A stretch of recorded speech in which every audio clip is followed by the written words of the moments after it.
assalaamu calaykum. meeqaasa ayaan hurdnaa iyo saamaynta ay ku leedahay nolosheena, caafimaadkeena iyo maskaxdeena. waxaan ku eegi doonaa 8 qodobood oo ku saabsan hurdada. Number 1, waxaa naloo sheegaa in 8 saacadood aan hurdno habeenkii. waxaan alaaba maqalnaa in loo baahan yahay hurdo 8 saacadood ah habeen kasta. haddaba halkay taladan ka timi?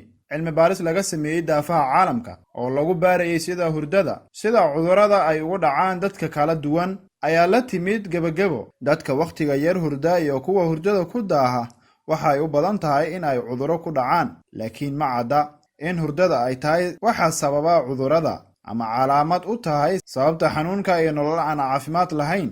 dadka hurdada yar waxaa lagu tilmaamay kuwa hurdaa in ka yar 6 saacadood, halka kuwa hurdada badanna la sheegay in ay hurdaan in ka badan 9 ama 10 saacadood habeenkiiba. carruurta waxaa laga doonayaa in ay hurdaan 11 saacadood habeenkii, maalintii oo dhanna 18 saacadood.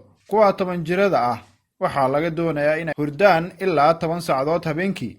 Shane O'Meara oo ku takhasusay cudurrada maskaxda ayaa sheegay in ay adag tahay in la sheego in hurdo la'aanta ay sababto ama calaamad u tahay caafimaad darro, balse ay jiraan xiriiro ka dhexeeya. tusaale ahaan, dadka aan aad u jimicsan waa kuwa fayqabkoodu yar yahay, taas ayaana sababta hurdo xumo, daal badan iyo wixii la mid ah. waxaan ognahay in hurdo la'aanta xun ee ah hurdada ka yar saacad ama 2 saacadood oo muddo sidaad ku socoto waxaa lala xiriiriyey caafimaad darro. ma ahan inaad 4 maalmood ahaato hurdo la'aan oo natiijo xumo aad kala kulanto. Number 2, maxaa jirkaaga ku dhacaya haddii aadan si fiican u hurdin? hurdo xumada waxaa lala xiriiriyey cudurro badan oo maskaxda ku dhaca. baaritaan lagu sameeyey 153 arday oo ka mid ahaa 5 milyan oo qof oo ka qayb galay cilmi baaris, waxaa laga helay in hurdo yarida ay si aan caadi ahayn xiriir ula wadaagto cudurka sokorowga ama macaanka, dhiigkarka, wadna xanuunka iyo cayilka.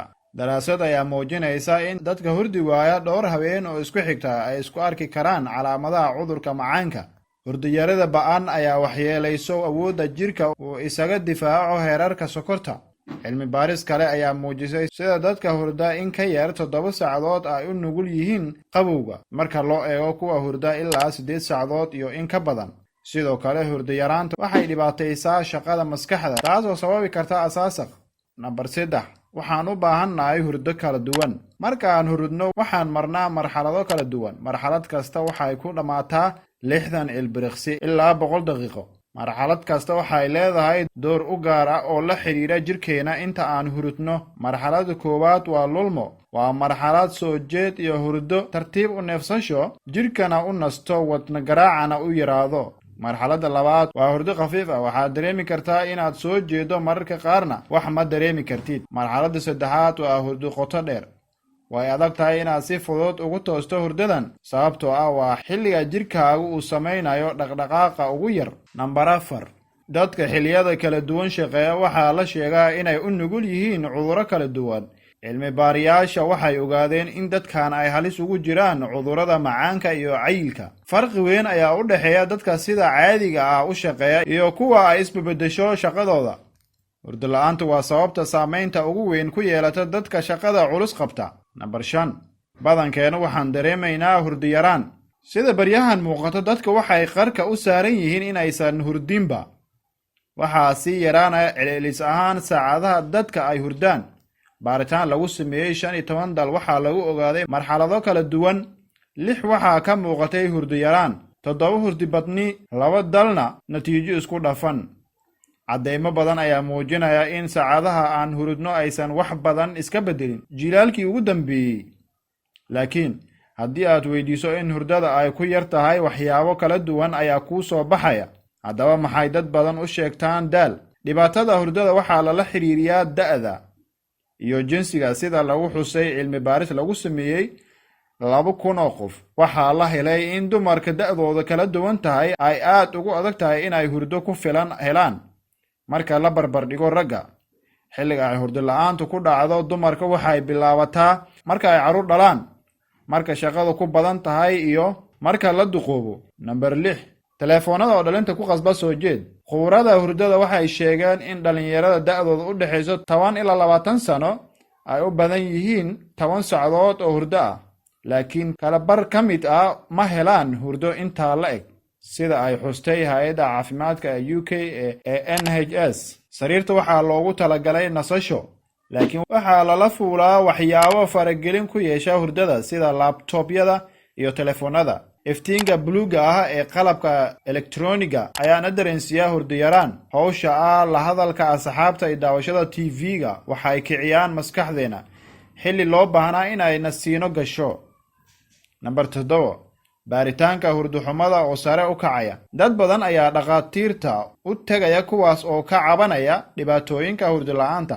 waxaa jiro sababo badan, balse midda ugu daran waa cayilka, sida uu sheegay Dr. Guy Lichzina oo maskaxda ku takhasusay. dadka qaar waxay garab ka helaan warbaahinta sababtoo ah wixii ay isku arkaan ay ka baaraan Google si ay u ogaadaan calaamadaha, ayuu yiri dhakhtarka. dalalka qaar ayaa sida dadkoodu u seexdaan. cilmi baarid ayaa lagu eegay sida ay u hurdaan shacabka 20 dal oo ka mid ah kuwa warshadaha ku horumaray. waxaa la ogaaday in dadka qaar saacad ka yar hurdaan kadibna toosaan, laakiin isku celcelin ahaan inta badan dadka hurdo wanaagsan ayay helaan haddii qofka uu seexdo xilli dambe oo habeenka ah uu ku daahaa hurdada. waxaa baaritaan lagu ogaaday in saacadaha shaqada, xilliga iskuulka iyo xilliga nasashada ay door weyn ku leeyihiin marxaladaha hurdada. cilmi baaris lagu sameeyey 3 qowmiyadood oo aan helin koronto kuna kala nool Tanzania, Namibia iyo Bolivia waxay heleen hurdo ku dhow ilaa 8 saacadood marka loo barbar dhigo dalalka horumaray ee korontada haysta 24 saacadood. waxaa baaritaano badan lagu ogaaday in iftiinka nalalka ay saameyn ku leeyihiin hurdada oo daahda iyo hurdo yaraanta. daawade, haddaad ku cusub tahay channelka Rajada iyo Maanta, waxaan kaa codsanaynaa inaad subscribe aad dhahdo, sidoo kale gambaleelkana aad rugmato si aad u noqoto daawadaha ugu horeeya ee muuqaalada soo dhigno. inaad seexatid hurdo caadi ah iyo inaad seexatid hurdo caafimaad leh waa wax aad u kala duwan. sababtuna waa adduunka aan maanta joogno waa adduun qof walba ay sugayaan howlo iyo shaqooyin looga baahan yahay inuu wajaho subax walba oo dhalata. sidaa daraaddeed, haddii aad tahay qof shaqeeya ama qof mustaqbal wanaagsan raadinaya ama qof wax barta, waxaa laga maarmaan ku ah inaad habeenkii seexatid hurdo caafimaad leh si aad howlahaaga si wanaagsan ugu qabsatid maalinkii. laakiin ogow, hurdadaadu ma ahan sida dadka qaarkiis ay u maleeyaan oo ah inay tahay shay lagu raaxaysto oo keliya, ee waa shay daruuri u ah caafimaadkaaga jirka, sida biyaha iyo cuntada ay daruuri u yihiin. waana taas sababta aan u leenahay waa muhiim in la seexdo hurdo caafimaad leh. culimada caafimaadka ayaa weli wada baaritaan lagu ogaanayo waxa daruuriga ka dhigay hurdada iyo waxa ku dhaca jirka qofka marka uu seexdo, balse waxaa la og yahay in hurdadu muhiim u tahay sababahan awgeed: inay joogtayso shaqooyinka caadiga ee jirka qaban lahaa maalinkii, inay noo siyaadiso tamar dheeri ah taasoo noo sahasha inaan maalinkii shaqooyinkeena qabsano. ma isleedahay qof aan habeenkii seexan ayaa maalinkii si caadi ah u shaqayn kara? inay ogolaato maskaxda awood dheeri ah oo ay ku qabato akhbaar cusub iyo shaqooyin cusub, inay kabto ama sidoodii ku soo celiso dhammaan murqihii ku daalay shaqooyinka maalinkii, inay isku dheelitirto kiimikooyinka jirka u isticmaalay oo ay dib u saxdo kiimiko kasta cabirkeeda, inay yarayso waxyaabihii dhacay oo ay u beddesho xasuus aad soo xasuusan kartid mustaqbalka. sababta aanan u ilaabin waxyaabaha badan oo nagu dhaco ayaa waxaa ka mid ah in xilliga aan hurudno maskaxda waxay xusuusteena ku rasaysaa qayb ka mid ah maskaxda. shaki kuma jira qofka aan seexan inuu dareemayo caajis badan maalinkii. qofka aan habeenkii seexan hurdo ku filan amaba aanan seexan ma awoodo inuu xakameeyo dareenkiisa. si fudud ayuu ku xanaaqi karaa, mana awoodo inuu si fiican qalbigiisa ula socdo. waxa uu qabanayo waxay rabaan ha ahaadeen. sidoo kale ma awoodo inuu si waadixa u fikiro. hurdada oo laga maqnaado xilli badan waxay sababtaa cudurro khatar ku ah nolosha qofka, sida cudurka sonkorowga, cudurrada wadnaha, cayilka iyo niyadjabka. tusaale ahaan, haddii aadan hurdo badan ama kugu filan aadan seexan, waxaa naftaada ka soo qaadaa sida gaari taayirada ka banjaray oo weli soconaya. shaki kuma jiro inuu gaarigaa socon karo hadduu rabo si tartiib tartiiba ha u socdee balse wuxuu dhaawacaya birihiisa. Adiguna haddaad hurdada isku yaraysid ama kaba tegtid waxaad la mid tahay gaarigaas birihiisa dib u raamsanaya oo kale. Sida caadiga ah waxaa caafimaad ahaan fiican in qofka weyn uu habeen walba seexdo 7 ilaa 8 saacadood, halka carruurta iskuulka dhigatana laga rabo inay seexdaan ugu yaraan 10 saacadood. Dhalinyarada yaryar ayagana waxaa laga rabaa inay seexdaan 9 ilaa 10 saacadood habeen walba. Balse waxaa muhiim ah inaad ogaatid in saacadaha badan ee aad seexatid aysan ahayn muhiimadda, balse waxaa muhiimka ahi uu yahay wakhtigaas badan ee aad hurday. Ma ahayd hurdadaadu mid qiimo leh oo aad ku nasatay. Waxaa jira 2 nooc oo hurdo ka mid ah: hurdo culus oo qofku si fiican ugu nastay, iyo mid khafiif ah oo xataa hadduu xilli badan hurday uu weli dareemayo daal. Dadka qaarkood waxay hurdaan saacado badan balse ma helaan hurdo ku filan, waayo maysan gaarin xadkii hurdo ee loogu baahnaa, ama haddaan si kale u niraahno waxtarka hurdadaas ayaa aad u yara. Weligaa ma isweydiisay sababta ay muhiim u tahay inaad seexatid 7 ilaa 8 saacadood habeen walba? Saan hore usoo sheegnayba, hurdada looma seexdo in lagu raaxaysto, balse waxaa loo seexdaa in caafimaadkaaga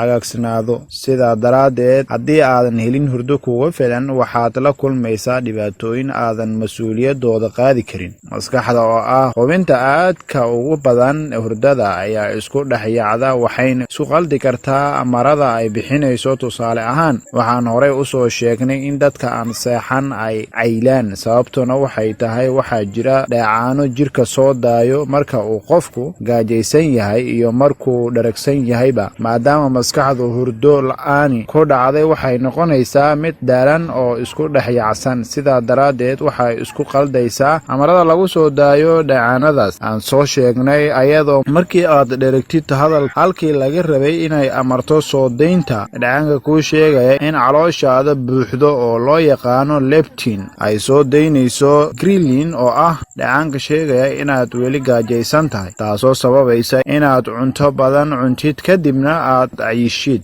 Talo: isku day inaad seexatid hurdadaada. Haddii ay kaa qaldan tahay, qorshayso wakhti gaara oo habeen walba seexatid, kana saar maskaxdaada walwalka iyo warwarka. Ha cabin kafee ama sigaar hurdada ka hor. Diyaarso gogol ku habboon hurdada. Samee jimicsi maalinkii, waayo jimicsigu wuxuu jidhka ka dhigayaa mid u diyaar ah hurdada adoon isku qasbin.